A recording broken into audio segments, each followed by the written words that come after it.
শুভ সন্ধ্যা। Sweeties geography চ্যানেলে সকলকে স্বাগত। এই চ্যানেলে মূলত 9, 10, 11, 12 এবং গ্র্যাজুয়েশনের জিওগ্রাফির সিলেবাস অনুযায়ী বিভিন্ন টপিকগুলি আলোচনা করা হবে বা আমরা বিভিন্ন টপিক সম্পর্কে জানব। আজ আমরা সয়েল বা মৃত্তিকা সম্পর্কে জানব। মৃত্তিকা সম্পর্কে আমরা কম বেশি সবাই জানি, চিনি। মৃত্তিকার উপরই আমাদের বাসস্থান। মৃত্তিকার সঙ্গে আমরা ওতপ্রোতভাবে জড়িত। এবার আমরা মৃত্তিকা কিভাবে সৃষ্টি হয়েছে বা মৃত্তিকার আমাদের পৃথিবীতে শিলামণ্ডল, বায়ুমণ্ডল, জীবমণ্ডল ও জলমণ্ডল অবস্থিত। এই শিলামণ্ডল, বায়ুমণ্ডল, জীবমণ্ডল ও জলমণ্ডলের সমন্বয়ে এই মাটি গঠিত হয়। অর্থাৎ মাটি কেবলমাত্র দ্বিমাত্রিক প্রোফাইল নয়, এটি চারমাত্রিক অবস্থা বা 4D সিস্টেম। এটি স্থান ও সময়ের সঙ্গে সঙ্গে পরিবর্তনশীল। আমরা আজ মাটির গঠন, মাটির পরিলেখ, মাটির ভৌত ও রাসায়নিক বৈশিষ্ট্য সম্পর্কে জানব। মাটি গঠনের মৌলিক প্রক্রিয়া। প্রথমত শিলার বিচূর্ণীভবন, তারপরে জৈব পদার্থের সংযোজন এবং স্থানান্তর এবং রূপান্তরের মাধ্যমে মাটি গঠিত হয়। শিলার বিচূর্ণীভবন কিভাবে ঘটে? ভৌত ও রাসায়নিক জৈবিক প্রক্রিয়ায় মূল শিলা ভেঙে খণ্ডে খণ্ডে পরিণত হয়ে রেগলিত তৈরি হয়। এই ভৌত প্রক্রিয়া কিভাবে সংঘটিত হয়? বায়ুমণ্ডলীয় ক্রিয়াকলাপ যেমন উষ্ণতা এবং বৃষ্টিপাতের মাধ্যমে শিলা ভেঙে টুকরো টুকরো হয়। উষ্ণতা, যেমন উষ্ণ মরু অঞ্চলে দিনের বেলা অতিরিক্ত তাপের কারণে শিলার মধ্যে খনিজগুলির সম্প্রসারণ হয় এবং রাতের বেলা উষ্ণতা কমে যাওয়ার ফলে শিলা আবার সংকুচিত হয়। এইভাবে বারে বারে সংকোচন এবং প্রসারণের মাধ্যমে শিলা ভেঙে টুকরো টুকরো হয়। রাসায়নিক আবহবিকার, যেমন শিলার মধ্যে যে সমস্ত খনিজ রয়েছে তার সঙ্গে জল যোজিত হয়ে শিলার খনিজগুলির জারণ, বিজারণ এবং রাসায়নিক সংশ্লেষণের মাধ্যমে শিলা ভেঙে টুকরো টুকরো হয়। জৈবিক প্রক্রিয়া, যেমন উদ্ভিদের মূল শিলাস্তরের মধ্যে প্রবেশ করে শিলাকে ভেঙে টুকরো টুকরো করে এবং রেগলিত তৈরি করে। এই রেগলিতের সঙ্গে পরবর্তীকালে উদ্ভিদ এবং প্রাণীর দেহাবশেষ বিভিন্ন অণুজীবের দ্বারা বিয়োজিত হয়ে হিউমাস তৈরি করে। এই হিউমাস যে প্রক্রিয়ার মাধ্যমে তৈরি হয় তাকে হিউমিফিকেশন বলে। পরবর্তীকালে এই জৈব পদার্থ এবং রাসায়নিক পদার্থগুলি এলুভিয়েশন এবং ইলুভিয়েশন প্রক্রিয়ার মাধ্যমে এক স্থান থেকে অন্য স্থানে স্থানান্তর এবং রূপান্তর ঘটে।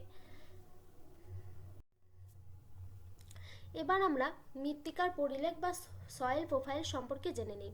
মৃত্তিকার সবচেয়ে উপরের স্তর থেকে একদম নিচের স্তর পর্যন্ত মৃত্তিকার উলম্ব প্রস্থচ্ছেদ করলে সেই উলম্ব প্রস্থচ্ছেদকে মৃত্তিকা পরিলেখ বা সয়েল প্রোফাইল বলে।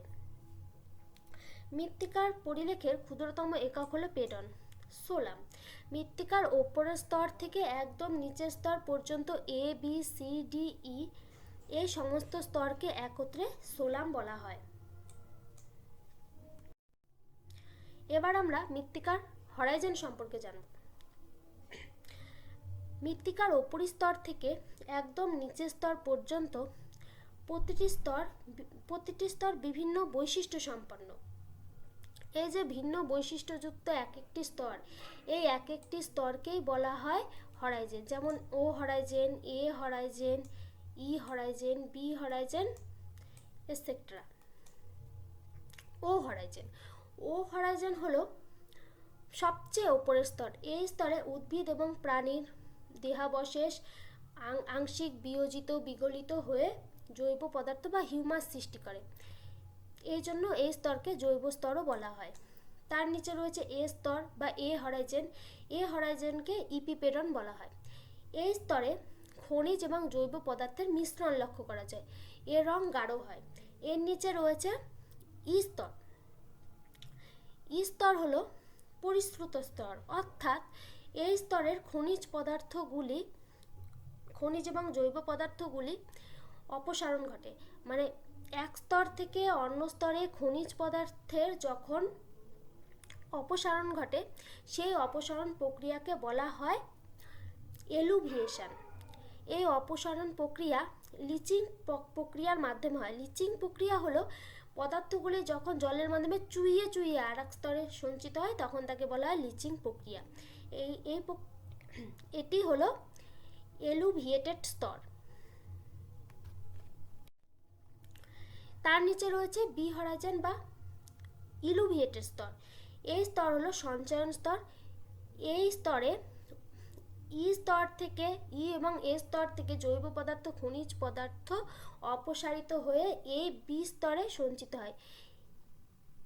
এই যে খনিজ পদার্থ এই স্তর থেকে বি স্তরে সঞ্চিত হয়, এই সঞ্চয়ন প্রক্রিয়াকেই বলা হয় ইলুভিয়েশন, আর এই স্তরকে বলা হয় ইলুভিয়েটেড স্তর। তার নিচে রয়েছে সি হরাইজন। সি হরাইজনে সাধারণত আবহ বিকারপ্রাপ্ত শিলাখণ্ড দেখতে পাওয়া যায়, যা রেগোলিথ নামে পরিচিত। এটিকে এই স্তরকে জনক শিলা বলা হয়। তার নিচে রয়েছে প্যারেন্ট ম্যাটেরিয়াল বা আদি শিলা, অর্থাৎ এটি আর স্তর বা ডি স্তর। এই স্তর আবহ বিকারহীন, অর্থাৎ এই স্তরে কখনোই আবহ বিকার হয় না। এবার সবচেয়ে উপরের স্তর অর্থাৎ এ স্তরকে বলা হয় টপ সয়েল এবং বি হরাইজন বা বি স্তরকে বলা হয় সাবসয়েল। এখানে আমরা রেগোলিথ, ইলুভিয়েশন এবং লিচিং প্রসেস, হিউমাস সম্পর্কে জানলাম। এই প্রতিটি টার্ম খুবই গুরুত্বপূর্ণ। এখান থেকে অনেক ছোট ছোট কোশ্চেন আসে, যা মোটামুটি প্রায় সব পরীক্ষাতেই আসে। তোমরা এগুলো একটু দেখে রাখবে। এবার আমরা মৃত্তিকার নির্দিষ্ট গঠন প্রক্রিয়া সম্পর্কে জানব। পর্জোলাইজেশন। শীতল আর্দ্র নাতিশীতোষ্ণ জলবায়ু অঞ্চলে সিলিকা, লোহা, অ্যালুমিনিয়ামের অপসারণ ঘটে, অর্থাৎ ওপরের স্তর থেকে সিলিকা, লোহা, অ্যালুমিনিয়াম অপসারিত হয়। ফলে উপর স্তরের মাটি আম্লিক হয়ে যায়, ছাই বর্ণের হয়, ধূসর বর্ণের হয়। এটি অনুর্বর প্রকৃতির হয় এবং এই যে উপরের স্তর থেকে সিলিকা, অ্যালুমিনিয়ামের অপসারিত হয়ে এটি নিচের স্তরে সঞ্চিত হয়। ফলে নিচের স্তরটি শক্ত আবরণযুক্ত হয়, শক্ত একটি স্তর গঠিত হয়, যাকে আমরা হার্ড প্যান বলি। এই পর্জোলাইজেশন প্রক্রিয়া যে মাটি গঠিত হয় তাকে পর্জল মাটি বলা হয়। ল্যাটেরাইজেশন। উষ্ণ আর্দ্র জলবায়ু অঞ্চলে অতিরিক্ত বৃষ্টিপাতের ফলে সিলিকা অপসারিত হয়, লৌহ এবং অ্যালুমিনিয়াম অক্সাইড পড়ে থাকে এবং সেসকো অক্সাইডের প্রাধান্য লক্ষ্য করা যায়। তাই এই মাটির রং লাল এবং খুব শক্ত মাটি গঠিত হয়। একে ল্যাটেরাইট মাটি বলা হয়। যে প্রক্রিয়ায় এই ল্যাটেরাইট মাটি গঠিত হয় তাকেই ল্যাটেরাইজেশন বলা হয়। এই মাটিতে ডিউরিকাস্ট দেখা যায়। ল্যাটেরাইট মাটির ওপরের স্তরে লৌহ এবং অ্যালুমিনিয়াম অক্সাইড পড়ে থাকে বলে এই ওপরের স্তরের মাটি প্রচণ্ড শক্ত লাল আবরণ তৈরি করে, শক্ত লাল ধরনের মাটির আবরণ তৈরি করে, স্তর তৈরি করে। একেই বলা হয় ডিউরিকাস্ট। আর এই লৌহ এবং অ্যালুমিনিয়াম অক্সাইডের সঞ্চয়ের জন্য যখন বৃষ্টিপাত হয় তখন এর মধ্যে অসংখ্য ছিদ্র ছিদ্র মৌচাকের মতো গঠন তৈরি করে। একে বলা হয় হানিকম। ক্যালসিফিকেশন। শুষ্ক জলবায়ু অঞ্চলে বাষ্পীভবন বেশি হওয়ার জন্য ক্যালসিয়াম কার্বনেটের সঞ্চয় লক্ষ্য করা যায়, অর্থাৎ ক্যালসিক স্তর গঠিত হয়। যে প্রক্রিয়ায় ক্যালসিক স্তর গঠিত হয় তাকে ক্যালসিফিকেশন বলা হয়। স্যালিনাইজেশন। শুষ্ক মরু অঞ্চলে দ্রবীভূত লবণের প্রাধান্য বেড়ে যায়। অনেক সময় কৌশিক প্রক্রিয়ায় লবণ ওপরে উঠে আসে এবং মৃত্তিকার ওপরের স্তরে লবণের আস্তরণ পড়ে এবং স্যালাইন সয়েল গঠিত হয়। এরপর গ্লেজেশন হলো আবদ্ধ কোনো জলাভূমি বা জল শুকিয়ে গেছে এরকম যেখানে দুর্বল নিষ্কাশনের কারণে চটচটে কাদাযুক্ত মৃত্তিকা দেখতে পাওয়া যায়, একে গ্লেই মাটি বলে। যে প্রক্রিয়ায় এই গ্লেই মাটি গঠিত হয় তাকে গ্লেজেশন বলা হয়। অনেক সময় পুকুরের জল শুকিয়ে গেলে আমরা এই ধরনের চটচটে মাটি দেখতে পাই। কালো বর্ণের যে মাটি দেখা যায় তাকে বলা হয় পিট মাটি। বগ মাটিও এইভাবে গঠিত হয়। এক্ষেত্রে লোহার বিজারণ ঘটে। আমরা হার্ড প্যান সম্পর্কে জানলাম, ডুরিকাস্ট সম্পর্কে জানলাম এবং হানিকম সম্পর্কে জানলাম। এই টার্মগুলি খুব ইম্পর্টেন্ট, এখানে ছোট ছোট করে সংজ্ঞা দেওয়া আছে, তোমরা এগুলো একটু দেখে নেবে। এইচ জেনি 1941 সালে মৃত্তিকা গঠনের 5টি নিয়ন্ত্রক একটি সমীকরণের সাহায্যে ব্যাখ্যা করেন। সেটি হলো S = F ClOr Pt। S হচ্ছে সয়েল, আর Cl ক্লাইমেট অর্থাৎ জলবায়ু, অর্গানিজম O অর্থাৎ জীবজগৎ, R = রিলিফ বা ভূপ্রকৃতি, P হচ্ছে প্যারেন্ট ম্যাটেরিয়াল বা জনকশিলা, টিতে টাইম বা সময়। এই অর্গানিজম, রিলিফ, জনকশিলা, টাইম ও জলবায়ুর সমন্বয়ে এই মাটি গঠিত হয়।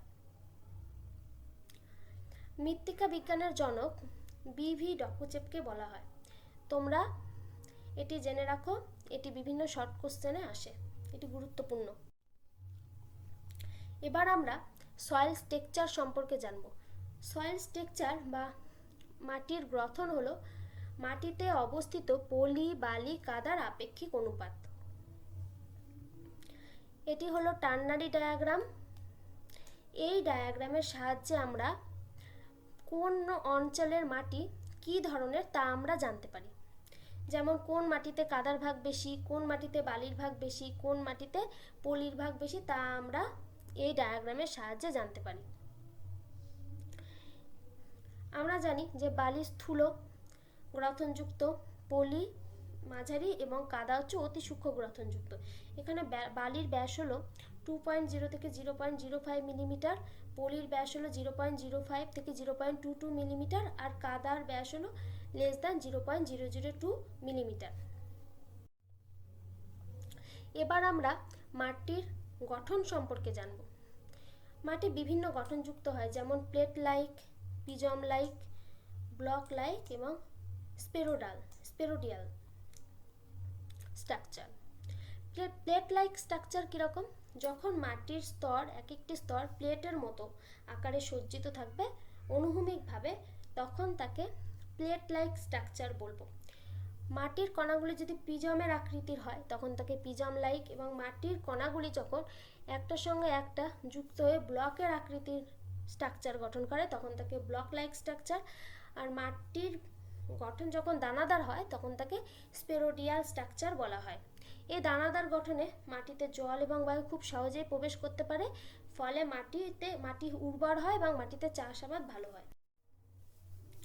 এবার আমরা মাটির সছিদ্রতা এবং বাল্ক ডেনসিটি সম্পর্কে জানব। মাটির সছিদ্রতা বলতে বোঝায় মাটিতে অবস্থিত ফাঁকা স্থান। মাটির মধ্যে এই যে ফাঁকা স্থান, মাটিতে এই ফাঁকা স্থানগুলির পরিমাণ যত বেশি হবে মাটিতে জল ধারণ ক্ষমতা খুব কম হবে, কারণ এই ফাঁকা স্থানের মাধ্যমে খুব সহজে বায়ু এবং জল সহজেই প্রবেশ করতে পারবে। আর সংকুচিত মাটি বা কম্প্যাক্ট সয়েল, মাটির কণাগুলি একটার সঙ্গে একটা যত সংঘবদ্ধভাবে অবস্থান করবে মাটির ফাঁকা স্থান তত কমবে, ফলে মাটিতে জল ধারণ ক্ষমতা বেশি হবে। বাল্ক ডেনসিটি বলতে বোঝায় এক ঘনসেমি এরিয়ার মৃত্তিকার ওজনকেই বলা হয় বাল্ক ডেনসিটি। এই মাটি যত সছিদ্র হবে বাল্ক ডেনসিটি তত লো হবে, আর মাটি যত কম্প্যাক্ট হবে অর্থাৎ জমাটবদ্ধ হবে বাল্ক ডেনসিটি তত বেশি হবে। এবার আমরা মাটির পিএইচ সম্পর্কে জানব।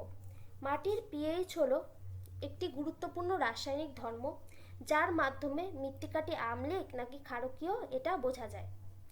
এর ওপর নির্ভর করেই মাটিতে অবস্থিত অণুজীব এবং উদ্ভিদের বৃদ্ধি নিয়ন্ত্রিত হয়। মাটির এই হাইড্রোজেন অণুর পরিমাণকে একটি লগ স্কেলের মাধ্যমে প্রকাশ করা হয়, এটি হচ্ছে লগ স্কেল, যার ভ্যালু 0 থেকে 14 পর্যন্ত থাকে। পিএইচ এর মান 7 হলে সেটি হলো নিউট্রাল বা নিরপেক্ষ, আর পিএইচ এর মান 7 কম হলে সেটি হচ্ছে আম্লিক বা অ্যাসিডিক, আর 7 বেশি হলে সেটি ক্ষারীয় বা বেসিক।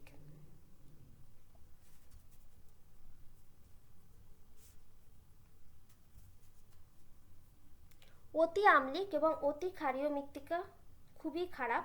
পিএইচ যদি 6.5 থেকে 7-এর মধ্যে থাকে তা উদ্ভিদের জন্য বৃদ্ধির ক্ষেত্রে আদর্শ এবং মাটিতে পুষ্টিমূল্য সঠিক পরিমাণ বজায় থাকে।